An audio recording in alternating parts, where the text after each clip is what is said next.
एका शाळेतील शिक्षकाने त्याच्या लग्नासाठी बँकेकडून कर्ज घेतले, पण 3 वर्ष ते कर्ज फेडण्यास तो सक्षम नव्हता.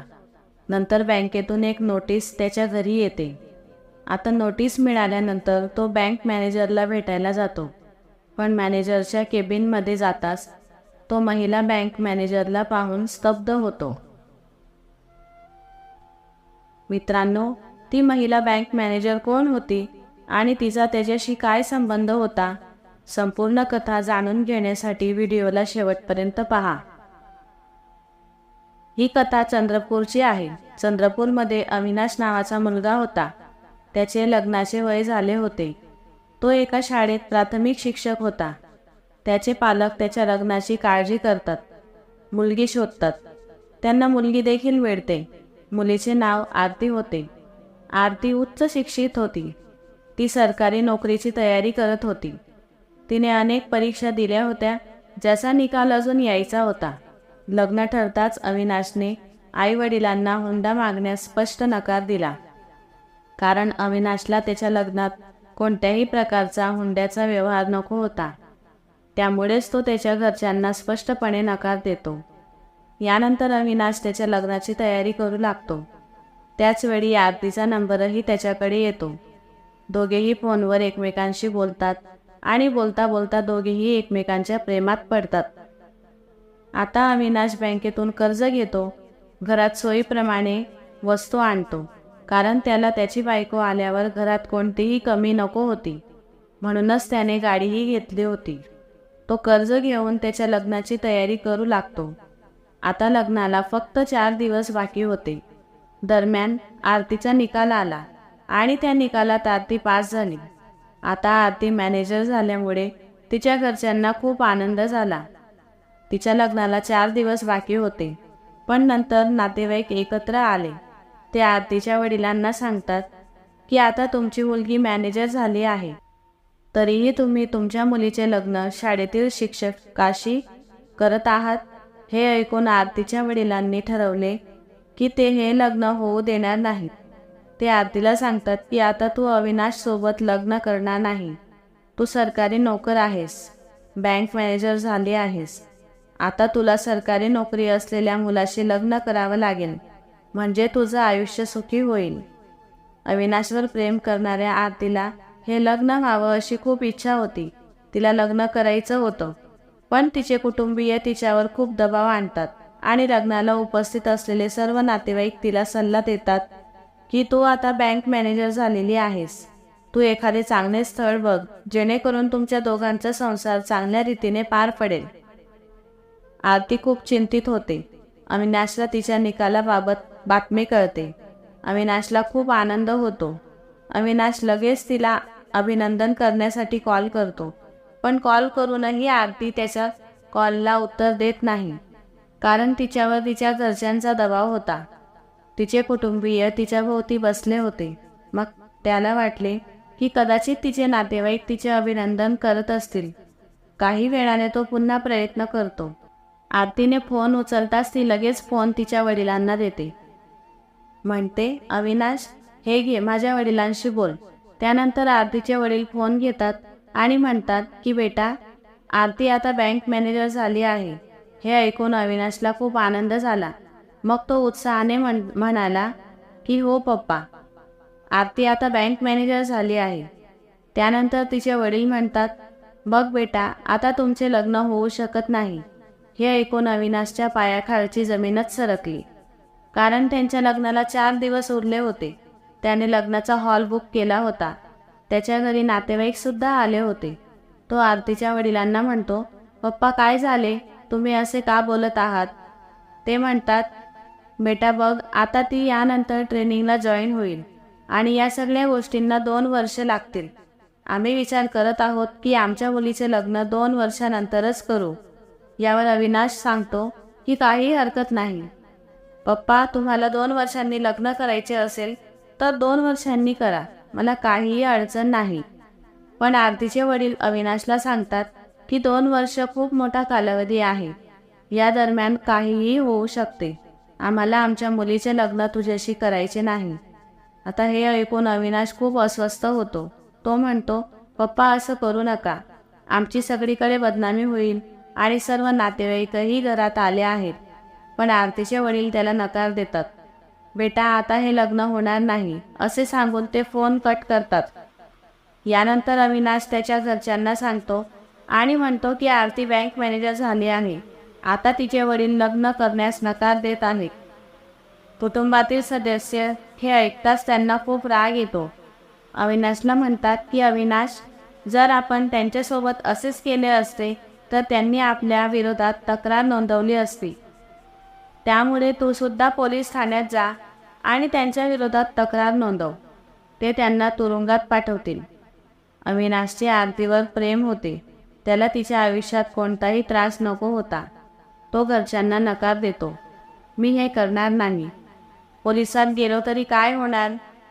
त्यांच्या मुलीचं लग्न करायचं की नाही ही त्यांची इच्छा. हे ऐकून घरातील लोकही गप्प बसतात. अविनाश घरात असाच राहू लागतो.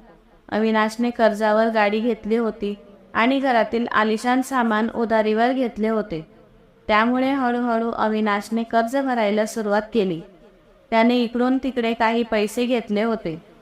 कारण लग्नाचा हॉल बुक केला होता, त्यामध्ये पैसे गुंतवले होते. ते सर्व पैसे अशा प्रकारे वाया गेले होते. वेळ निघून जातो. 2 वर्षे अविनाश आरतीची वाट पाहत असतो. विचार करू लागतो की आरती समोरून फोन करेल आणि माफी मागेल. मग अचानक काही कालांतराने त्याला कळते की आरतीचे लग्न खूप मोठ्या घरात झाले आहे.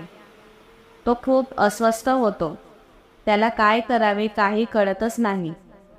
शाळेतही शिकवण्यात त्याचे मन लागत नाही. वडिलांना आपल्या मुलाची अशी अवस्था पाहून चिंता वाटू लागली. कारण अनेक वेळा अविनाशच्या वडिलांनी अविनाशला सांगितले होते की तू लग्न कर, पण तो नेहमी नकार द्यायचा व तो म्हणत असे की बाबा, सध्या आमच्याकडे इतके पैसे नाहीत की मी घेतलेले कर्ज आधी फेडेन मग लग्न करेन.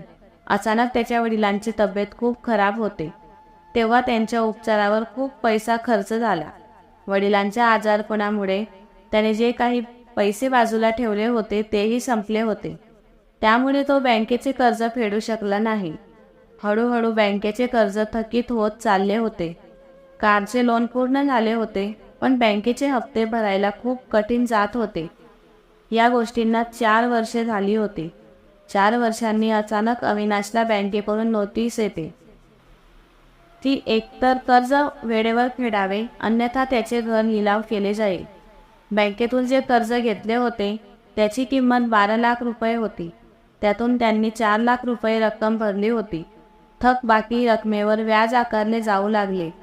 त्याची थकबाकी खूप वाढली म्हणून तो बँक मॅनेजरला भेटण्यासाठी बँकेत धावला. तिथे गेल्यावर बँक कर्मचाऱ्यांना विचारू लागला की मॅनेजरची कॅबिन कुठल्या दिशेला आहे. कर्मचारी त्यांना बँक मॅनेजरची कॅबिन दाखवतात. जेव्हा त्याने बँक मॅनेजरला पाहिले तेव्हा त्याच्या डोळ्यात पाणी आले. त्याच्यासमोर बँक मॅनेजरच्या खुर्चीवर बसलेली व्यक्ती दुसरी तिसरी कोणी नसून तीच आरती होती, जिच्याशी त्याचे लग्न होणार होते. तो तिच्याकडे पाहतो आणि ती सुद्धा काही वेळ त्याच्याकडे पाहत राहते. पण मग आरती त्याला म्हणते की अविनाश या, बसा. अविनाश समोरच्या खुर्चीवर बसला. आरती त्याला चहा पाण्यासाठी विचारते, पण तो नकार देतो. आरती त्याची लोनची फाईल मागवते. म्हणते, अविनाश, तुम्ही खूप मोठं लोन घेतलं होतं. जर तुम्ही हे लोन लवकरात लवकर परतफेड केलं नाही तर तुमचं घर लिलाव होईल. त्यानंतर अविनाश बँक मॅनेजरला सांगतो की मला यासाठी थोडा वेळ हवा आहे. मला आणखी काही दिवस द्या. मी काही दिवसात बँकेचे कर्ज फेडतो. आता तिथे असलेली आरती सांगू लागली, तुम्ही इतका मोठा खर्च का केलास? अविनाश सांगतो की 4 वर्षांपूर्वी मी कोणाशी तरी लग्न करणार होतो. त्यामुळे त्या लग्नात पैसे खर्च करण्यासाठी आणि माझ्या घरासाठी काही वस्तू खरेदी करण्यासाठी मी हे कर्ज घेतले होते. पण मध्येच माझ्या वडिलांची तब्येत बिघडली. या कारणास्तव मी हे कर्ज फेडू शकलो नाही. कृपया मला काही दिवसांचा अवधी द्या. हे सगळं ऐकून अविनाशच्या चेहऱ्यावरची निराशा पाहून आरतीला स्वतःवरचे नियंत्रण सुटले. ती अविनाशला म्हणते की तू मला ओळखतोस? हो, मी तुला चांगलेच ओळखतो. तू तीच मुलगी आहेस जिच्यामुळे मी हे कर्ज घेतले होते. त्यानंतर आरती अविनाशला सांगते की हवे असते तर तू माझ्या वडिलांकडे हुंडा मागू शकला असतास, पण तू एवढे मोठे कर्ज का घेतलेस? नंतर अविनाश म्हणतो की मला हुंडा घेणे आवडत नाही, कारण माझ्या भावी पत्नीला कोणतीही अडचण होऊ नये असे मला वाटत होते, म्हणूनच मी बँकेतून कर्ज घेतले होते. घरातील सर्व सुखसुविधा पूर्ण केल्या. यानंतर आरती म्हणते, तू दुसरं लग्न केलंस की नाही ते सांग. अविनाश म्हणतो की नाही, माझ्या वडिलांची तब्येत बिघडायला लागली, त्यांच्या आजारपणात खूप पैसे लागले व मी लोकांकडून पैसे घेतले ते अजून दिले नाही आणि बँकेचे हप्तेही थकीत झाले. वडिलांनी मला अनेक वेळा सांगितले होते की तू लग्न कर, पण मी त्यांना नकार दिला. मी तुझ्यावर खरे प्रेम करत होतो. मी पुन्हा पुन्हा तुझ्याबद्दल विचार करायचो, म्हणूनच मी कोणाशीही लग्न करू शकत नाही. आता हे ऐकून आरतीला तिचे अश्रू आवरले नाहीत. ती रडायला लागते. अविनाश आश्चर्यचकित होऊन तिच्याकडे बघतो आणि म्हणतो, आरती, मी ऐकले होते की तुझे लग्न चांगल्या घरात झाले आहे. आरती म्हणू लागते की लग्न झालं, पण ते लग्न जास्त दिवस टिकलं नाही. अविनाश विचारतो, का? आरती म्हणते की मी तुझ्याशी लग्न करायला नकार दिला तेव्हा माझ्या मामाने वडिलांना एका मुलाबद्दल सांगितले की त्याच्याकडे कोट्यावधी रुपयांची संपत्ती आहे, तो कोट्यावधी रुपयांचा मालक आहे. त्यानंतर माझे लग्न त्या मुलाशी निश्चित झाले होते. जसे तुम्ही कर्ज घेतले होते त्याच प्रकारे माझ्या वडिलांनीही हुंडा देण्यासाठी 30 लाख रुपये कर्ज घेतले होते. त्यांनी माझे लग्न केले, पण लग्नानंतर मला समजले की ज्या मुलाशी माझे लग्न झाले त्या मुलाने खूप कर्ज घेतले होते. तो जे काही प्रेम आणि आपुलकी दाखवत होता ते खोटे होते. त्यांनी आम्हाला फसवले होते. माझे लग्न होऊन 2-3 महिने झाले आणि मी तेथून परत येऊन गेली. यानंतर मी त्याला घटस्फोट दिला. आता मी हे कर्ज फेडण्याचा प्रयत्न करत आहे, असे म्हणत आरतीचे डोळे पाणावले.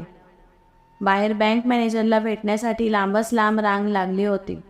आरती अविनाशला म्हणाली, तू मला शनिवारी याच बँकेत भेटशील का?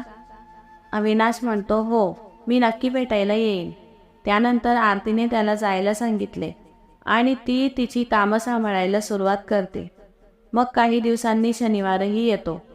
आरती बँकेच्या गेटवर उभी होती. अविनाशची येण्याची वाट बघत होती. अविनाश येतो. तो बघतो की बँक बंद आहे. आरती समोर उभी असते.